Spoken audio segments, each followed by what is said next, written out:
As you all know, I keep my ears to these financial streets, and the word on the street is that the debit card is the worst financial tool ever given to us. People are saying do not pay for another thing this year with your debit card, and don't worry, we're about to get to the bottom of it.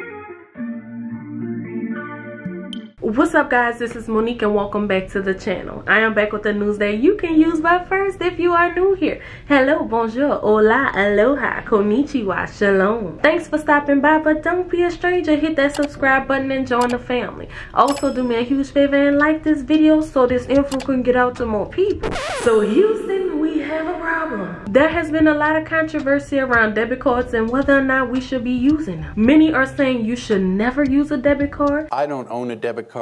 I've never owned one. Certainly and truly the worst financial tool ever given to the American consumer. But then on the other hand, there are folks like your favorite Uncle Dave Ramsey saying that you should only be using a debit card or cash. So in this case, who's right and who's wrong? So we are about to put the debit card on trial. We are about to see why so many people are opposed to this, and I want your opinion about this as well. Me personally, I am not pro credit or pro debit. I am pro making money work for us, however that may be. So I recently stumbled across a video that was talking about this entire argument stems from banks, because banks are in the business of making money, which they are. I don't know any business that's not in the business of making money, and they need you to do it.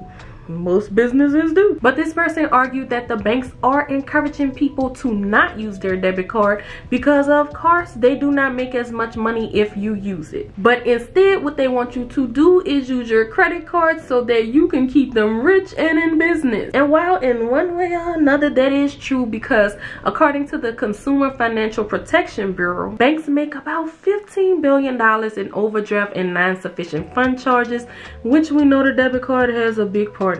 But on the other hand, there's about $120 billion made by credit card companies each year from interest and fees. So I guess to answer one of those questions, yes, it is very much true that by using your credit card, the bank is making more money.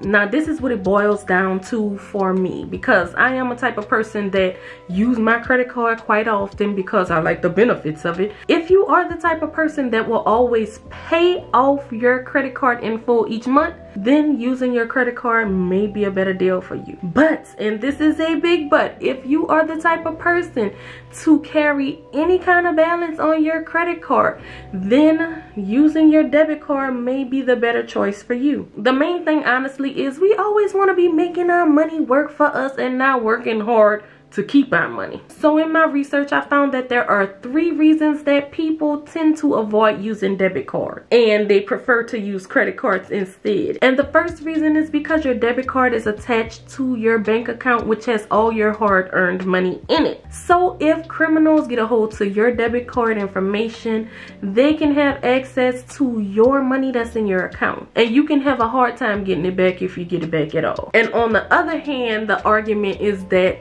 credit cards is attached to the bank's money. It is not attached to your personal money at all. So I use the safest form of payment that exists on the face of the earth, and that is a credit card. Every day of my life, I spend their money. Which means if a criminal goes on ahead and gets a hold to your credit card information, that's hurting the bank's pockets and not yours. They have to worry about their liability to that money while you get to sleep like a baby at night. And speaking of criminals, do you know what the fastest growing crime in America is? For years, this crime's rate has been surging and affecting millions of Americans. And I am talking about identity theft. There is literally a new victim every 14 seconds. And despite this, those who have had their identity stolen are often shocked when it happens. Imagine logging into your email account one day only to find out that the password was changed hours ago and you didn't change it. And then you start getting notifications of activity from your bank accounts, credit cards, and crypto accounts. That's when the feelings of panic, fear, anxiety, paranoia, disbelief, shock, anger, frustration, and guilt set in. So that's why I'm excited to partner with Aura, who's sponsoring this video. Aura is identity theft protection, fraud monitoring, a VPN, password management,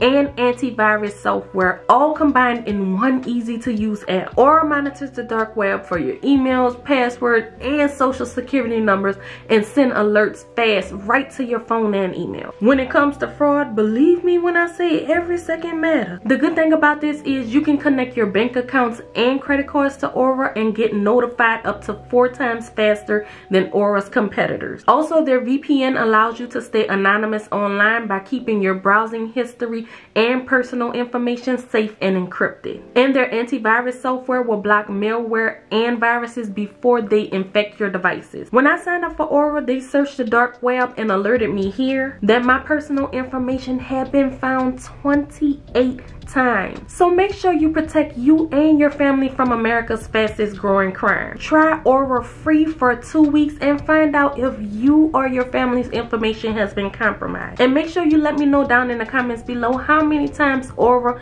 found your personal info on the dark web. The link will also be down in the description below.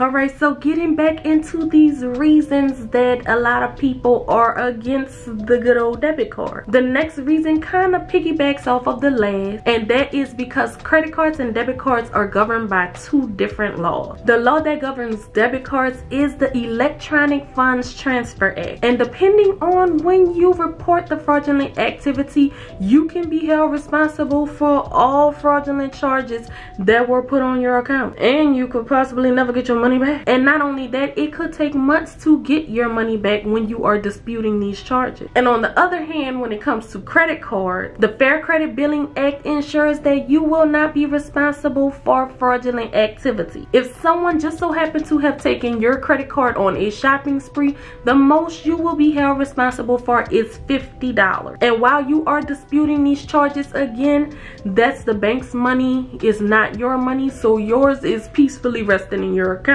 while the bank is taking care of things on their end. Now, I did address this before, kind of talk about it, but I kind of wanted to update you guys, give you more information on this. And one of the things I did notice was that some people were saying that this is not a problem that they have with their bank. And while some people do not have this issue, and some people will not have this issue, however, on the other hand, there are other people that are not so lucky. And some people, it has taken months to get any kind of feedback about their funds, and some people just weren't lucky enough to get it. So it's going to vary, guys. This stuff is not one size fits all. That's why I always say you have to make the best decision for yourself. But the last reason that I have found that a lot of people say they prefer to use debit cards and not credit cards is because they want to make their money make money, which basically means getting these rewards and cash back. Now, of course, you know there's more to it than just saying, hey, I'm going to choose a card that makes me money. Again, I say we want to be smart with how we move and maneuver in this financial world. And it's super important for us all to know that the only way, if you are using a credit card, that you will really make money or get reward is if you are making sure you are paying off your credit card in full each month. I cannot stress this enough, because if you are not paying off your credit card in full but you are getting said rewards, then basically you are paying for those rewards through your interest payments. It's basically like your interest payments is a deposit towards rewards. And I don't know about you, but if I'm paying them for something, then I might as well just pay myself for it. That's how I feel. So if you are trying to get rewards and benefits from your credit card and you are carrying a balance, just know that you are not getting that for free. The only way this works is when you pay your balance in full each month. And that is pretty much the 3 major reasons that a lot of people are saying that they prefer debit cards over credit cards. So let me know down in the comments what you are thinking. Is this a good enough reason at all for you to say, I'm gonna step away from debit cards and use credit cards instead? Or are you like myself and using a mixture? Because I use debit cards for certain reasons and I use credit cards for certain things, but my main thing is just being smart about it. But this is pretty much all I have for you today. Please don't forget to like this video. Also subscribe if you have not done so. But other than that, I thank you so much for watching, and until next time, we are out. Peace.